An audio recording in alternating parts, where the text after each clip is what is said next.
అధ్యాయం. సామెతల పుస్తకం 28వ అధ్యాయం 13వ వచనం. కావ్య పుస్తకాలు అతి ఉన్న విభాగంలో సామెతల పుస్తకం 28వ అధ్యాయం 13వ వచనం. అతిక్రమములను దాచిపెట్టువాడు వర్ధిల్లడు. అతిక్రమములను దాచిపెట్టువాడు వర్ధిల్లడు. వాటిని ఒప్పుకొని విడిచిపెట్టువాడు కనికరము పొందును. ఈరోజు మన మూల ధ్యాన వాక్యం ఇదే. మనము అతిక్రమాలను దాచిపెట్టుకోకూడదు. అలా దాచిపెట్టుకుంటే మనం వర్ధిల్లలేము, ఆశీర్వదించబడలేము, దీవించబడలేము. అయితే వాటిని ఒప్పుకొని విడిచిపెడితే, తప్పు చేశాను, నేను అతిక్రమం చేశాను ప్రభువా అని ఒప్పుకొని విడిచిపెడితే కనికరం పొందుతాము. బైబిల్ క్రైస్తవ సమాజంలో కొన్ని సంఘాల వాళ్ళు దేవుని దగ్గర అతిక్రమాన్ని ఒప్పుకోవటంతో పాటు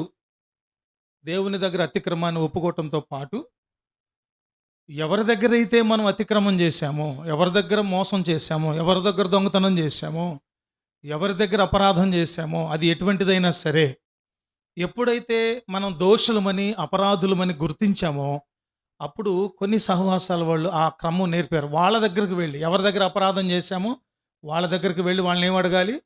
క్షమాపణ అడగాలి. అదే సమయంలో సమస్త విధేయతను కూడా చూడగలిగిన అనంత జ్ఞాని అయిన దేవుని దగ్గర కూడా మన అతిక్రమాలను, మన అవిధేయతలను, మన పాపాలను ఒప్పుకోవాలి. ఒప్పుకొని ఏం చేయాలి? విడిచిపెట్టాలి. ఒప్పుకొని ఉంచుకోకూడదు. ఒప్పుకొని మరలా వాటి వైపు చూస్తే కుక్క వాంతికి తిరిగినట్లు అని పోల్చాడు బైబిల్లో. కంపారిజన్ చేశాడు, కుక్క వాంతికి తిరిగినట్లు. మనము అటువంటి పోలికకు చెందిన వాళ్ళం కాదు. పౌరుషం కలిగిన వాళ్ళం, రోషం కలిగిన దేవుని బిడ్డలం. కాబట్టి మనం కూడా ఎలా ఉండాలంటే, మానవ సహజంగా అపరాధాలు, పాపములు, దోషములు, అతిక్రమాలు చేసి ఉన్నప్పుడు వాటిని గుర్తించి అవి గుర్తు చేయబడతాయి. మనస్సాక్షి లోపల ఉండి దైవవాక్యం వెల్లడైనప్పుడు, మనకు గుర్తు చేయబడినప్పుడు, అరే నేను అపరాధంలో ఉన్నాను, నేను పాపంలో ఉన్నానని గుర్తు చేసుకున్నప్పుడు వాటి యొక్క అపరాధము, పాపము, అతిక్రమము యొక్క తీవ్రతను మనం గుర్తు చేసుకొని ఖచ్చితంగా వాటిని దేవుని సన్నిధిలో ఒప్పుకొని విడిచిపెట్టాలి. ఒప్పుకోకుండా కప్పుకోకూడదు. ఈరోజు మన ధ్యానాంశం ఏమిటంటే, కప్పుకోకుండా ఒప్పుకో. అది మన ధ్యానాంశం. కప్పుకోకుండా ఒప్పుకో. వాడట్లేదు, లైవ్ ఇవ్వట్లేదు. డిస్ప్లేలో అది పంపాను నేను, చూడు, అది పెట్టుకో. కప్పుకోకుండా ఏం చేయాలి? ఒప్పుకోవాలి. మనుషులందరికీ కూడా గమనించండి, మనుషులందరికీ కూడా ఒక పాపమును కప్పుకోవటానికి ఇంకొక పాపం, ఒక అతిక్రమాన్ని దాచిపెట్టుకోవటానికి మరొక అతిక్రమం చేయటానికి అలవాటు పడిపోయారు. కానీ ఉన్న అతిక్రమం ఏదో అతిక్రమం, చేసిన దోషం ఏదో చేసేసాను అని అక్కడతో ఒప్పుకొని దాన్ని విడిచిపెట్టేసి శుద్ధులుగా దేవుని ముందు నిలబడటం మాత్రం చేయలేరు. నువ్వు దోషివి అని గుర్తు చేసినా సహించలేరు, ఒప్పుకోలేరు. నువ్వు దోషివి అంటే నువ్వు దోషివి, నువ్వు తప్పు అంటే నీది తప్పు అంటానే కానీ నాది తప్పేనా, నిజంగా నేను దోషినేనా అని ఆలోచించుకోవడం చేయరు. పరిశుద్ధ గ్రంథంలో, నేను త్వరగా ముందుకు వెళ్ళిపోతాను. పరిశుద్ధ గ్రంథంలో అతిక్రమాలను కప్పుకున్నవారు అంటే దాచుకున్నవారు కొంతమంది ఉన్నారు. మనందరికీ సుపరిచితులైన వారే.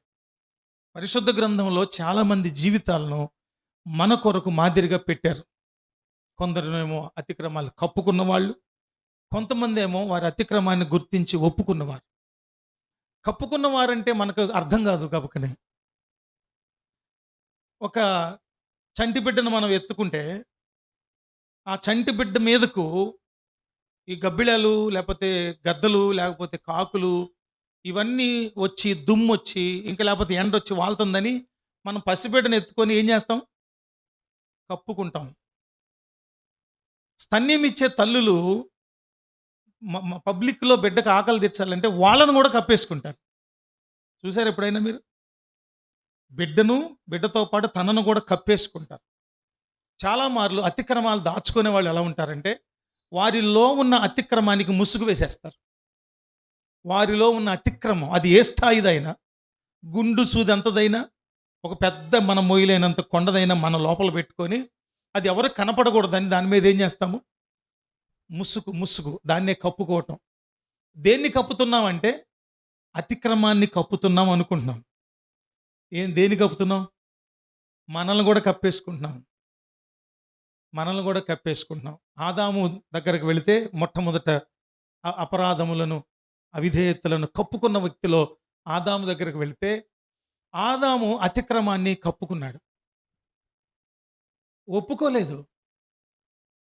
ఏంటి ఆదాము, నువ్వు ఎక్కడున్నావేంటి పొదల చాటున అంటే నువ్వు నాకు సహాయంగా, సాటి అయిన సహాయంగా ఎవరినైతే ఇచ్చావో ఆవిడ వల్ల నేను ఈ పండును తిన్నానన్నాడు. కానీ ప్రభువా ఎట్లా తిన్నానో కాదు, నేను నువ్వు చెప్పిన పనిని అతిక్రమించాను, నీ ఆజ్ఞను ఉల్లంఘించాను, అతిక్రమించాను, కాబట్టి నన్ను క్షమించు అని తన అతిక్రమాన్ని ఒప్పుకున్నవాడుగా లేకుండా ఏం చేసుకున్నాడు?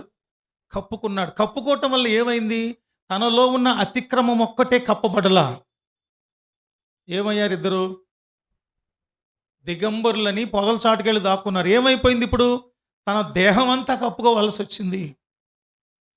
ఎప్పుడైనా ఒకటే గుర్తుపెట్టుకోండి, మన అతిక్రమాన్ని దాచిపెట్టుకుంటున్నాం అనుకున్నప్పుడు మనల్ని కూడా దాచిపెట్టుకుంటున్నాం. దేవునికి దూరస్తులుగా దాక్కుంటున్నాం. మనం దాక్కుంటున్నాం మనలోని అతిక్రమం వల్ల. దేవుడు కోరేది ఏంటంటే, I love you but not your sin అంటాడు. నిన్ను ప్రేమిస్తున్నా నేను. మనుషులం అంటే దేవునికి ఎంత ఇష్టమో, మనలో ఉన్న అతిక్రమం అంటేనే దేవునికి ఇష్టం లేదు. అందుకని మన అతిక్రమాన్ని మనం దాచుకుంటే దాని ద్వారా వచ్చేటటువంటి సిగ్గు, అవమానం మనమే మొయ్యాల్సి వస్తుంది, మనమే భరించాల్సి వస్తుంది. అది మనలోనే ఉంది. మనకి ఎక్కడైనా చిన్న కురుపు వచ్చి దెబ్బ తగిలితే చోటే నొప్పి కాదు, శరీరం అంతా నొప్పి వస్తుంది, బాధ కలుగుతుంది, నొప్పి. అట్లానే ఉంటుందన్నమాట. ఆదాము అతిక్రమాన్ని ఒప్పుకున్నాడు. ఆదికాండం 3:12 చూస్తే, అందుకు ఆదాము, నాతో నుండుటకు నీవు నాకిచ్చిన ఈ స్త్రీయే, నాతో ఉండుటకు నీవు నాకిచ్చిన ఈ స్త్రీయే ఆ వృక్ష ఫలములను కొన్ని నాకియగా నేను తింటినెను. ఎన్నిచ్చిందంట? కొన్ని, ఒకటి కాదు. యాపిల్ చూస్తాంగా మనం, యాపిల్ ప్రొడక్ట్స్ కొరికిన ఒకటి కాదు, చాలా చాలా తినేశాడు. ఎందుకది? నోటికి ఎలా ఉందంట? రుచిగా, కంటికి రమ్యముగా. ఇంత తినేసాడు. అది ఒకటి కాదు, ఒక చెక్క కాదు, ఒక ముక్క కాదు, తినేసాడు. ఒప్పుకోవట్లేదు. మళ్ళీ ఒప్పుకోవాలి. ఏమైంది ఒప్పుకోకపోవటం వల్ల? తాను శపించబడ్డాడు, హవ్వ శపించబడ్డారు, సర్పం శపించబడింది, ముందు భూమి శపించబడింది. తన సంతానమునకు, రాబోయే సంతానానికి ఏ పాపం అది? క్రియారూపక పాపం.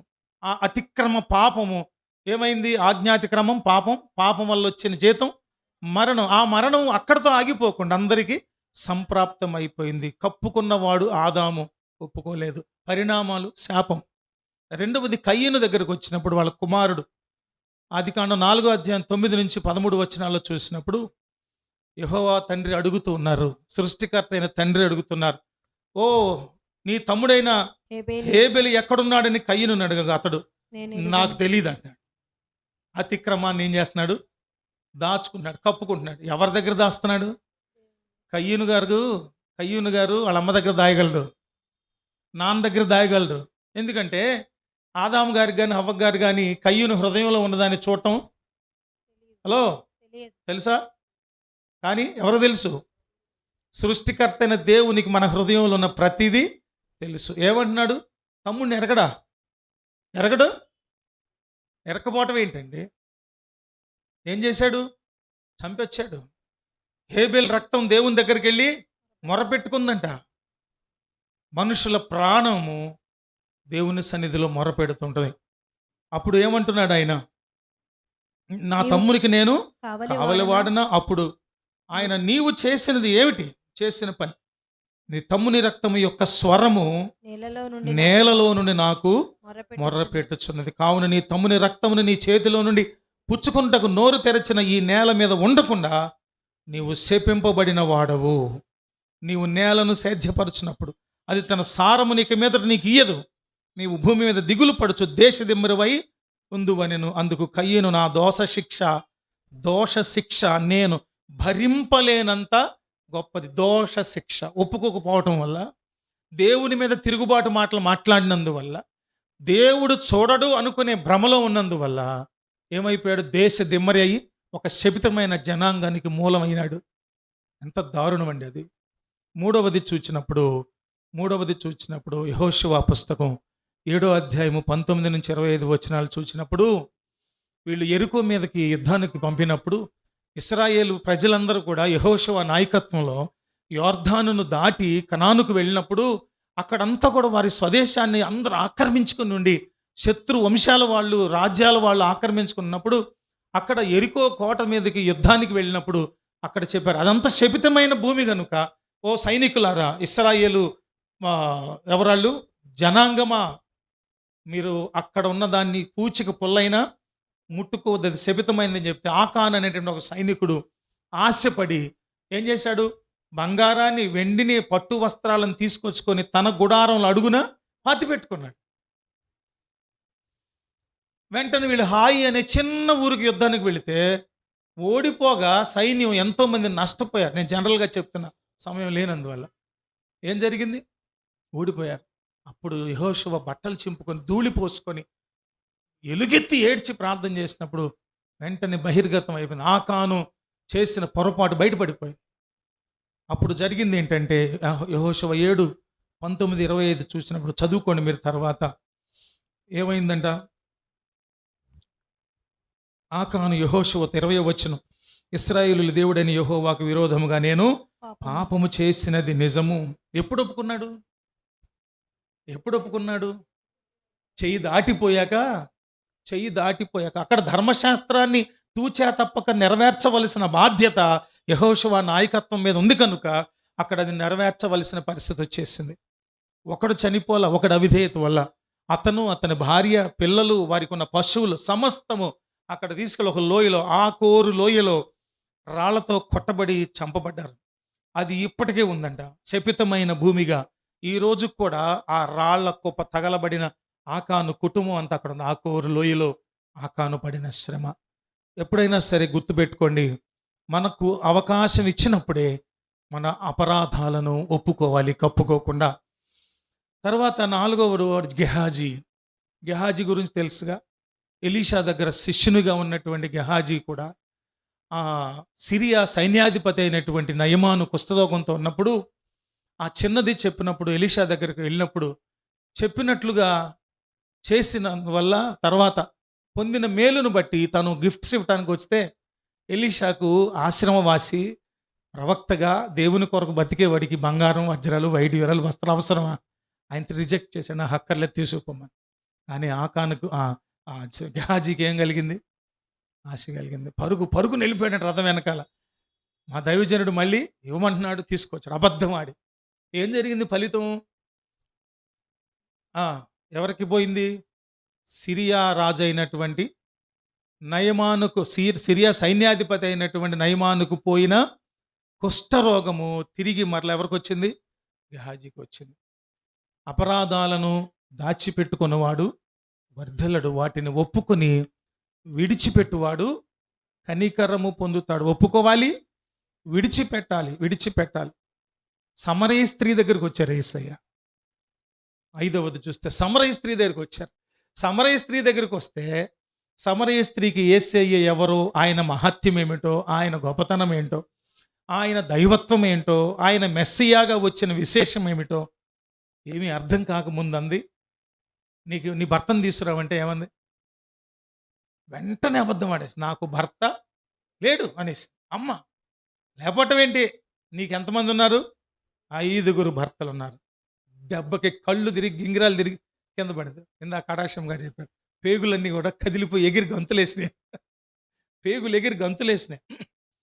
నేను అన్ని ఫేక్ వీడియోస్ వస్తున్నాయి అనే నోటీస్ చూశాను, కానీ నిన్నటి దినం నాకు ఆ కాల్ వచ్చిన ముందు రోజు ఈ న్యూస్ వచ్చినాయట, వార్నింగ్స్.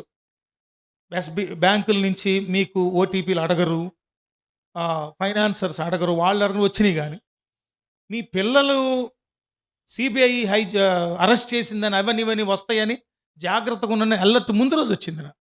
అది ఎవరు చెప్పారు? మన మహేష్ గారు చెప్పారు నాకు. బ్రదర్ నిన్ననే వచ్చినాయి బ్రదర్ ఈ నోటీసులు అని. మనకేం తెలియదు. ఒక్కటన్నా వచ్చి ఉంటే వాడిని మనం కొంచెంసేపు చదరంగం ఆడించేవాళ్ళం. దొరకలేదు.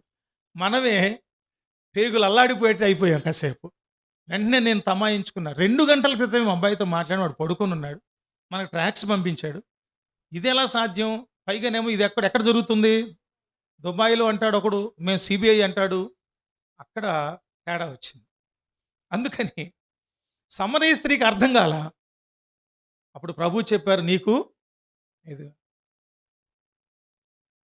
ఆ ఒప్పుకోని స్థితి కొద్దిసేపే ఉంది కానీ తరువాత నేను చేసినదంతటిని నాకు చెప్పినటువంటి ఎవరిని వ్యక్తిని నేను కనుక్కున్నాను, మెస్సయాని కనుక్కున్నానని పరుగుని ఇంటికి వెళ్ళిపోయాడు. అందరం తీసుకొచ్చి సువార్త ప్రకటించింది. వెంటనే సువార్త ప్రకటించింది. దేవునికి స్తోత్రం కలుగును గాక. కప్పుకోకూడదు. సువార్త ఉద్యమం నడుస్తున్న నూతన నిబంధన అపోస్తలుల కాలంలో పేతురు దగ్గరకు ఆస్తులన్నీ అమ్మేసి సువార్త ప్రకటన కొరకు, క్రీస్తు ప్రభు వారి పునరుత్థానాన్ని ప్రకటించడం కొరకు వారందరూ కూడా త్యాగసహితంగా దేవుని దగ్గరకు సమస్తమును తీసుకొచ్చి సువార్తను ప్రోత్సహిస్తున్న దినాల్లో అననీయ సప్పీరాలు అపోస్తుల కార్యములు 5వ అధ్యాయము, యోహాను సువార్త 4:16-18 దాకా సమరయ స్త్రీకి సంబంధించినటువంటి రెఫరెన్స్. యోహాను సువార్త 4వ అధ్యాయము 16-18 వచనాలు.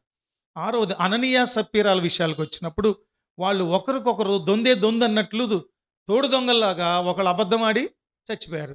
ఇంకొకళ్ళు భార్య కూడా అబద్ధమాడి చచ్చిపోయింది. అయిపోయారు. అతిక్రమాలను దాచిపెట్టుకుంటే కప్పుకుంటే వర్ధిల్లము, వాటిని ఒప్పుకొని విడిచిపెట్టాలి. ఇర్మియా పుస్తకం 2వ అధ్యాయము, ఇర్మియా ప్రవచన పుస్తకం 2వ అధ్యాయము 32-37 వచనాలు చూచినప్పుడు మనందరికీ సుపరిచితమైన లేఖనం. కన్యక తన ఆభరణములను మరచునా, పెండ్లి కుమారి తన వడ్డాణమును మరచునా, నా ప్రజలు లెక్కలేనన్ని దినములు నన్ను మరచి ఉన్నారు. అలవాటు కొలది జీవితంలో మర్చిపోకుండా వెంటనే ఉండేటటువంటి విషయాలు ఎన్నో ఉంటాయి. వాటిని ఎవరు మర్చిపోరు. కానీ నేను ఎన్నోసార్లు చెప్తాను, ప్రయాణాలకు టికెట్లకి అనుకుంటారు, రిజర్వేషన్లు చేసుకోండి, అవి మర్చిపోరు. ఆరాధనకు వచ్చే విషయాలు మాత్రం అన్నీ మర్చిపోతారు. అందుకని ఇర్మియా పుస్తకంలో, ప్రవచన పుస్తకంలో 2వ అధ్యాయం 32-37 వచ్చినప్పుడు దేవుని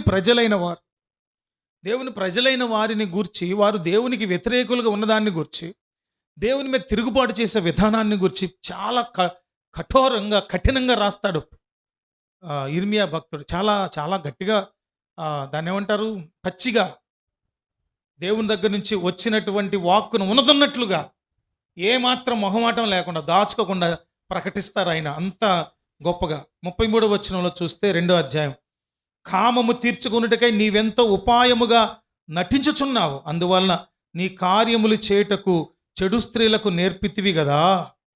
మరియు నిర్దోషులైన దీనుల ప్రాణరక్తము నీ బట్ట చెంగుల మీద కనబడుచున్నది, కన్నములలోనే కాదు గాని నీ బట్టల మీదను కనబడుచున్నది. అయినను నీవు నేను నిర్దోషిని, నిశ్చయముగా ఆయన కోపము నా మీద నుండి తొలగిపోయినని చెప్పుకొనుచున్నావు. ఇదిగో పాపము చేయలేదని నీవు చెప్పిన దానిని బట్టి నీతో నాకు వ్యాజ్యము కలిగినది. ఘోరమైన వ్యభిచార పాపంలో ఉన్న స్త్రీ దేవుని దగ్గరంట నేను ఏ పాపము చేయలేదంటుంది. ఆయన అంటారు, ఎన్నో గుర్తులు కనపడతాయి, రక్తపు మరకలు కనపడుతున్నాయి, కానీ నువ్వేమంటున్నావు? నేనేమీ చేయలేదంటున్నావు. అపరాధములను, దోషములను, పాపములను కప్పిపుచ్చుకోవద్దు. దేవునితో వ్యాజ్యమాడటం, అది పాపం విషయంలో ఒప్పుకోకుండా పాపములోనే జోగుతూ వ్యాజ్యమాడటం ఏ వ్యక్తికి, విశ్వాసకి క్షేమం కాదు. ఇవన్నీ కూడా ఇంకా వ్యతిరేకించిన వాళ్ళు, అతిక్రమాలను దాచుకున్న వాళ్ళు చాలామంది కనపడతారు. అతిక్రమములను ఒప్పుకున్న వాళ్ళని గురించి కూడా మనం చూద్దాం. చూడండి, ఎజ్రా పుస్తకంలో 10వ అధ్యాయము 9-12 వచనాలు చూసినప్పుడు యూదా వంశస్థులు ఒకసారి హెచ్చరిక చేయబడినప్పుడు, ఒకసారి దేవుని నుంచి వాక్ ప్రత్యక్షత జరిగినప్పుడు ఎప్పుడు కూడా ఎదురాడకూడదు, లోబడాలి. యూదా వంశస్థులందరూ ఎజ్రా 10:9. యూదా వంశస్థులందరూ నేను తొందరగా నేను చదివేస్తాను ఎందుకంటే టైము సరిపోదు. యూదా వంశస్థులందరూ బెన్యామీయులందరూ ఆ 3 దినములలోగా యెరూషలేమునకు కూడి వచ్చిరి. అది 9వ నెల. ఆ నెల 5వ దినమున జనులందరూ దేవుని మందిరపు వీధిలో కూర్చొని గొప్ప వర్షాల చేత తడియుచు ఆ సంగతిని తలంచుట వలన వణుకుచుండిరి. అప్పుడు యాజకుడైన ఎజ్రా లేచి వారితో ఇట్లనెను, ఆజ్ఞను మీరి అన్య స్త్రీలను పెండ్లి చేసుకుని ఇశ్రాయేలు అపరాధమును ఎక్కువ చేసితిరి. కాబట్టి ఇప్పుడు మీ పితరుల యొక్క దేవుడని యెహోవా ఎదుట మీ పాపములను ఒప్పుకొని ఆయన చిత్తానుసారముగా నడుచుకొనుటకు సిద్ధపడి దేశపు జనులను అన్య స్త్రీలను విసర్జించి మిమ్మును మీరు ప్రత్యేకపరచుకొని యుండుడి. అందుకు సమాజకులందరూ ఎలుగెత్తి అతనితో ఇట్లనిరి, నీవు చెప్పినట్లుగానే మేము చేయవలసి ఉన్నది. చెప్పండి, మనం కూడా చెప్దామా? నీవు చెప్పినట్లుగానే మేము చేయవలసి ఉన్నది. ఎవరు చెప్పినట్లు?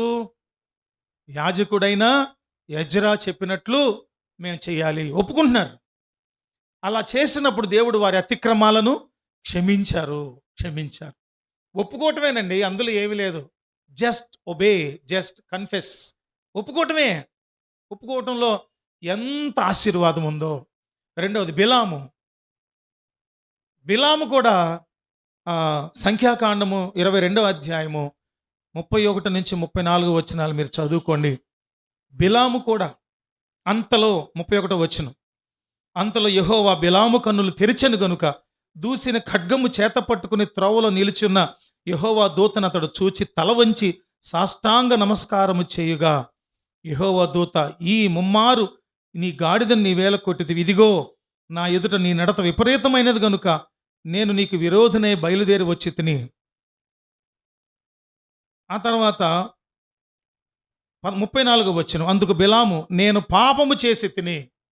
ఒప్పుకుంటున్నాడు బిలాము, నేను పాపము చేస్తే నీవు నాకు ఎదురుగా త్రోవలో నిలుచుట నాకు తెలిసినది కాదు, కాబట్టి ఈ పని నీ దృష్టికి చెడ్డదైతే నేను వెనుకకు వెళ్ళేదనని యెహోవా దూతతో చెప్పగా, నిజమే, నేను ఇశ్రాయేలీయులకి వ్యతిరేకంగా వెళుతున్నా, నేను బుద్ధి వచ్చింది, నేను వెనక్కి అన్నాడు. ఏం చేయాలండి? హెచ్చరిక వచ్చినప్పుడు, అపరాధములు సరిచేసుకోమని హెచ్చరిక వచ్చినప్పుడు ఏం చేయాలి?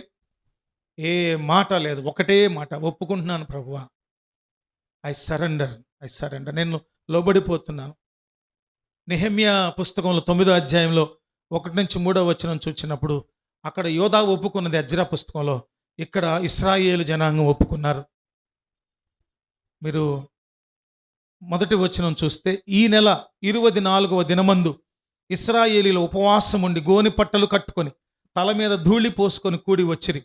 ఇశ్రాయేలీలు అన్య జనులందరి నుండి ప్రత్యేకించబడిన వారై నిలువబడి తన పితరుల పాపములను ఒప్పుకొనిరి. ఏం చేయాలంట? పాపములను ఒప్పుకోవాలి. కప్పుకోకూడదు. ఇంకా ఒప్పుకున్న వాళ్ళు, యోబు పుస్తకం చూస్తే యోబు భక్తుడు కూడా 31వ అధ్యాయంలో అక్కడి నుంచి అంతకుముందు ఆయన మాట్లాడటం ప్రారంభించారు.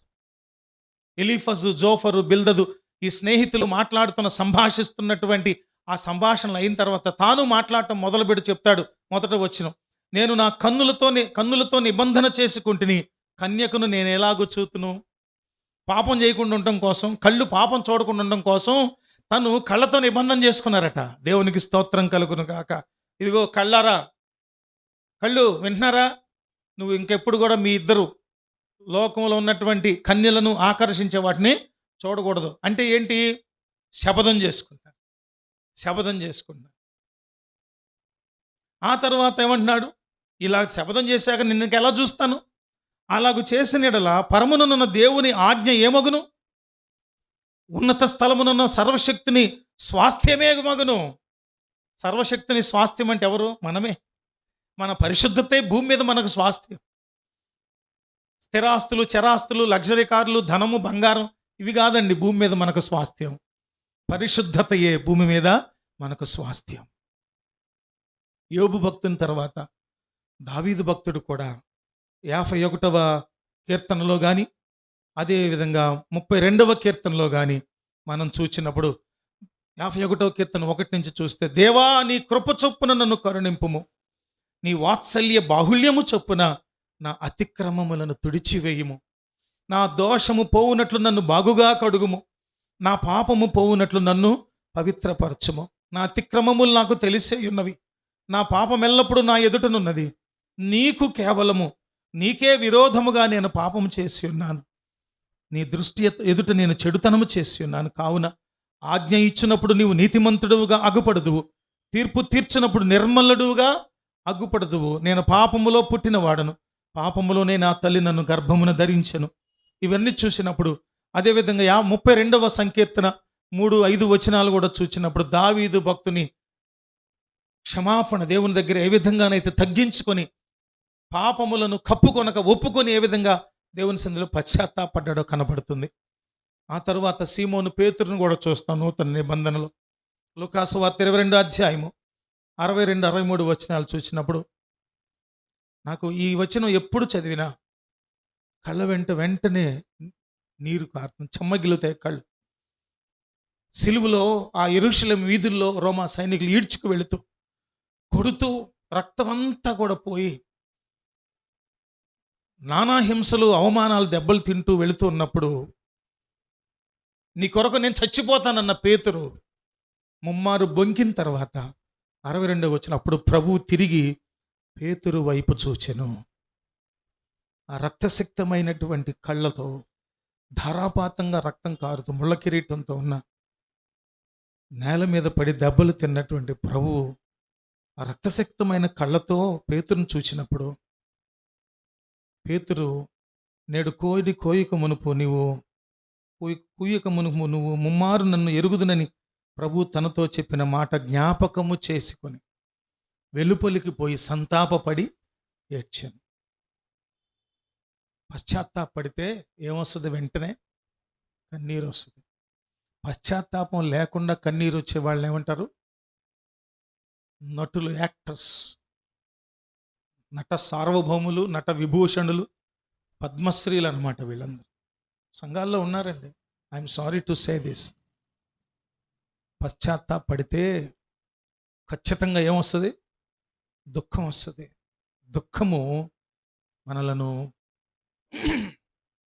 దేవునికి సమీపస్తులను చేస్తుంది. సిలువ మీద దొంగ కూడా చూస్తే, దొంగ కూడా ఏం చేశాడు? ఒప్పుకున్నాడు. మనకైతే 39వ వచనం 23వ అధ్యాయం లూకాసు వార్త 39, వేలాడదీయబడిన ఆ నేరస్తులలో ఒకడు ఆయనను దూషించుచు, నీవు క్రీస్తువు కదా, నిన్ను నీవు రక్షించుకును, మమ్మును కూడా రక్షించమని చెప్పాను. ఈ దొంగలకు తెలిసింది యేసయ్య ఎవరో, కానీ ఒప్పుకోవట్లా. ఇద్దరికి తెలుసు, కానీ ఒకప్పుడు ఒప్పుకోవట్లా, ఒకడు ఒప్పుకుంటున్నాడు. అయితే రెండవ వాడు 40 వచనం, వానిని గద్దించి, నీవు అదే శిక్షావిధిలో ఉన్నావు గనుక దేవునికి భయపడవా?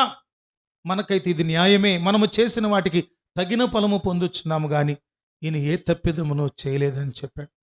అప్పుడు అడుగుతున్నాడు యేసయ్యను చూచి, యేసు, నీవు నీ రాజ్యములోనికి వచ్చినప్పుడు నన్ను జ్ఞాపకం చేసుకో. అప్పుడు ప్రభు అన్నారు, ఎవరి హృదయాల్లో పశ్చాత్తాపం ఉందో, ఎవరి హృదయాల్లో తిరుగుబాటు ఉందో, ఎవరి హృదయాల్లో లోబడనల్లనటువంటి మొండితనం ఉందో ప్రభు ఇట్టే పసిగట్టగలరు. ఆయనకు అర్థమైపోయి, ఇదిగో నేడు నీవు నాతో కూడా పరదేశంలో ఉంటావు అన్నారు. చివరిలో దానియేలు పుస్తకం చూచినప్పుడు 9వ అధ్యాయం మొత్తం చదువుకోండి. మీరు దానియేలు పుస్తకంలో 9వ అధ్యాయం మొత్తం చదువుకోండి. ఆ అధ్యాయంలో దానియేలు భక్తుడు అంటారు, నిజంగానండి, నేను 3 రోజుల క్రితం ఈ వాక్యం ధ్యానం చేసినప్పుడు, నాకు టీచర్ గారు స్కూల్కి వెళ్ళిపోయాక ఏకాంతంగా ఉన్న సమయంలో ఈ అధ్యాయం చదువుతున్నప్పుడు ఎంత దుఃఖం వచ్చిందో. నన్ను దేవుని సన్నిధిలో నేను దేవుని సన్నిధిలో కనపరుచుకున్నా. నేను అవును, 9వ అధ్యాయం దయచేసి రాత్రి మీరు పడుకునే ముందు ఈ 9వ అధ్యాయం అంతా చదువుకోండి. దానియేలు ఏ అపరాధము చేసిన వాడు కాకపోయినా ప్రతి 21 దినాల ప్రార్థనలు మనం జ్ఞాపకం చేసుకుంటాం. దానియేలు దానియేలు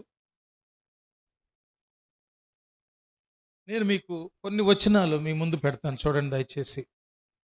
దానియేలు పుస్తకంలో 9వ అధ్యాయంలో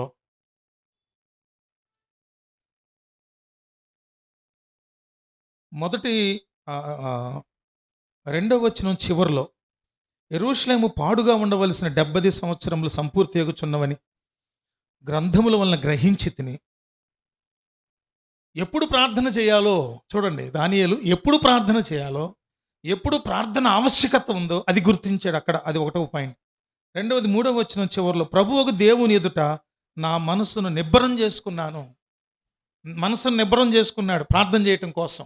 రెండవది. మూడవది 5వ వచనంలో, మేమైతే నీ దాసులకు ప్రవక్తలు నీ నామమును బట్టి మా రాజులను మా అధిపతులను మా పితరులను యోదయ దేశ జనులందరికీ చెప్పిన మాటలను ఆలకింపక నీ ఆజ్ఞలను నీ విధులను అనుసరించుట మాని పాపులమును దుష్టలమునై చెడుతనమందు ప్రవర్తించుచు తిరుగుబాటు చేసిన వారము అంటే తన రాజ్యంలో ఉన్నటువంటి రకరకాలైనటువంటి ప్రజలందరూ ఏ విధమైన పాపాలు ఉన్నారో, దేవుని ఏ విధంగా తిరుగుబాటు చేశారో, అవన్నీ నా పాపములు ప్రభువా, నా అతిక్రమాలు ప్రభువా, వారి పక్షంగా నేను మీ సన్నిధిలో ప్రార్థన చేస్తున్నాను ప్రభువా. ముఖ్యంగా ఈరోజు మన ధ్యానాంశంలో వారందరి అపరాధాలను నేను ఒప్పుకుంటున్నాను ప్రభువా. ఆ తర్వాత మీరు 4వ పాయింట్ని మీరు 7వ వచనం చివరిలో చూస్తారు. తర్వాత చాలా ప్రాముఖ్యమైనవి 17, 18, 19 ఆ చివరి వచనాల వరకు మనం చూసినప్పుడు, ఆ వచనాల్లో కానీ 20 వచనం, 21, 22, ఆ తర్వాత ఆ చివరిలో కొంచెం సంవత్సరాల లెక్క ఉంటుంది. అవి మనకు ప్రస్తుతం అప్రస్తుతమే. కానీ మనం ఎప్పుడైనా సరే నిజమైనటువంటి ఒప్పుకోలున్న వారు ఎప్పుడు కూడా వారి అపరాధాలను ఒప్పుకోవటంతో పాటు తన కుటుంబంలో ఉన్నటువంటి వారి అపరాధాలను ఒప్పుకుంటారు. ఆ తర్వాత మన పాలకుల అపరాధాలు, దేశవ్యాప్తమైన పాలకుల అపరాధాలు, మన సహవాసంలో ఉన్న ప్రియుల అపరాధాలు ఏమనంటే వాటిని కూడా మనం దేవుని సన్నిధిలో ఒప్పుకోవాలి.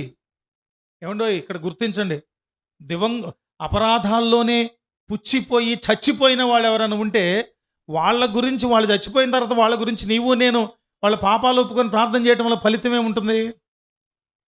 బతికుండగానే వారి కొరకు ప్రార్థన చేస్తే వారి హృదయాలలో దేవుడు కార్యం చేసి వారి పాపములను వాళ్ళు ఒప్పుకునేటట్టు చేసినప్పుడు అపరాధములను దాచిపెట్టుకున్న వాడు వర్ధిల్లడు, వాటిని ఒప్పుకొని విడిచిపెట్టిన వాడు కనుక. ప్రార్థన చేసుకుందాం, లేచి నిలవబడి కళ్ళు మూసుకొని ప్రార్థన చేసుకొని మనం ముగించుకుందాం. కృప కలిగిన మా ప్రభువా, పరిశుద్ధుడా, ఈరోజు ఈ జూలై మాసపు 27వ తారీఖున మమ్మలను మీరు ప్రేమించి మాకు ఇచ్చినటువంటి ఈ ఆరాధనను బట్టి వందనాలు తండ్రి. మేమందరం మా అపరాధాలను ఒప్పుకున్నాం. కొద్దిమంది ఆ అపరాధాల వైపు తిరిగి మరలా చూస్తున్నారేమో వారికి తెలుసు. అందుకని ప్రభువా, ఈ మందిరంలో ఎందరూ వారి అపరాధాలను ఒప్పుకొని విడిచిపెట్టలేదో వారి మీద కనికరం ఉండదు. కాబట్టి దయతో ఈ మాటల ద్వారా వారు హెచ్చరిక చేయబడి హృదయంలో గొచ్చబడి వారి అపరాధాలను ఒప్పుకొని విడిచిపెట్టి పరిశుద్ధులుగా నీ ముందు నిలబడినట్లు కృప చూపించమని నన్ను మమ్మలను మీకు అప్పగించుకుంటూ యేసయ్య నామములో ప్రార్థించి స్తుతించి వేడుకొనుచున్నాము తండ్రి. ఆమేన్, ఆమేన్. యేసు రక్తమే జయం, సిలువ రక్తమే జయం. ప్రభు యేసు నామమునకు సంపూర్ణ విజయం కలుగునుగాక. ప్రభు శిష్యులు నేర్పిన ప్రార్థన చెప్తాం. పరలోకమందున మా తండ్రి, నీ నామం పరిశుద్ధపరచబడునుగాక, నీ రాజ్యము వచ్చునుగాక, నీ చిత్తము పరలోకమందు నెరవేర్చున్నట్లు భూమి యందు నెరవేరునుగాక. మా అనుదిన ఆహారం నేడు మాకు దయచేయండి. మడల అపరాధములు చేసిన వారిని మేము క్షమించిన ప్రకారం మా అపరాధములు క్షమించండి. శోధనలోకి తేక దుష్టి నుంచి తప్పించండి. రాజ్యము, శక్తి, మహిమ నిరంతరం నీవయ్యున్నవి తండ్రి. ఆమేన్. తండ్రి, కుమార, పరిశుద్ధాత్మ త్రియేక దేవుని కృపయు ప్రేమయు సమాధానమును కూడిన మనకును అపరాధములను ఒప్పుకొని విడిచిపెట్టిన వారికి సకల పరిశుద్ధులకును సదాకాలము తోడయుండి నడిపించి మహిం పొందునుగాక. ఆమేన్, ఆమేన్. అందరికి వందన.